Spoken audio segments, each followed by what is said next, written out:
बहुत समय पहले की बात है। एक सुंदर शांत गांव था ज्ञानपुर।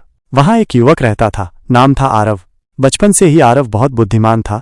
मां सरस्वती की उस पर विशेष कृपा थी। उसके पास किताबें भले पुरानी हों, लेकिन उसके मन में ज्ञान की प्यास कभी कम नहीं होती थी। पर उसकी दुनिया आसान नहीं थी। उसके पिता एक साधारण किसान थे, जिनके पास खेती लायक जमीन भी बहुत कम थी। कई बार घर में चूल्हा जलता, कई बार नहीं।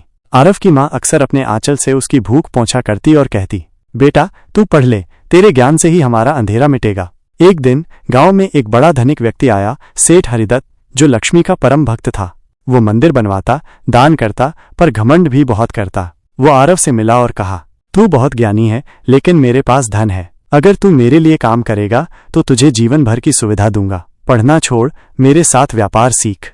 आरव के मन में उथल पुथल मच गई। एक तरफ मां की आंखों में सपने थे कि बेटा कुछ बन जाए, दूसरी तरफ गरीबी की आग उसे जला रही थी। उस रात आरव रोते रोते सो गया। तभी स्वप्न में दो दिव्य तेज प्रकट हुए। मां लक्ष्मी और मां सरस्वती उसके सामने थीं। लक्ष्मी मां बोली, बेटा तेरे जीवन में अभी तक मैं नहीं थी, पर देख एक अवसर आया है। मैं तुझे वैभव दे सकती हूँ, सुख सुविधा का जीवन मिलेगा। सरस्वती मां बोली, आरव तू मेरा पुत्र है। तेरा ज्ञान, तेरा विचारशील मन तुझे वहां ले जा सकता है जहां तू अपने साथ साथ दूसरों का भी जीवन बदल सके।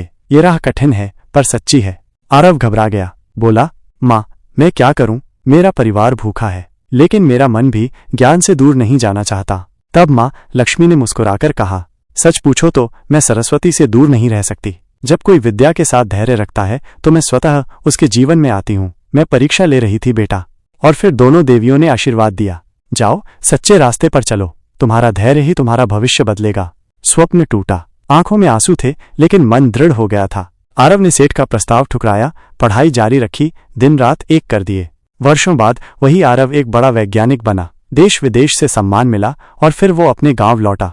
वहां एक स्कूल और पुस्तकालय खोला ताकि किसी और आरव को कभी धन की कमी के कारण विद्या से समझौता न करना पड़े। गांव वालों की आंखों में आंसू थे और आसमान में एक बार फिर पुष्पों की वर्षा हो रही थी, क्योंकि मां लक्ष्मी और मां सरस्वती दोनों आरव के सिर पर हाथ रखे खड़ी थीं।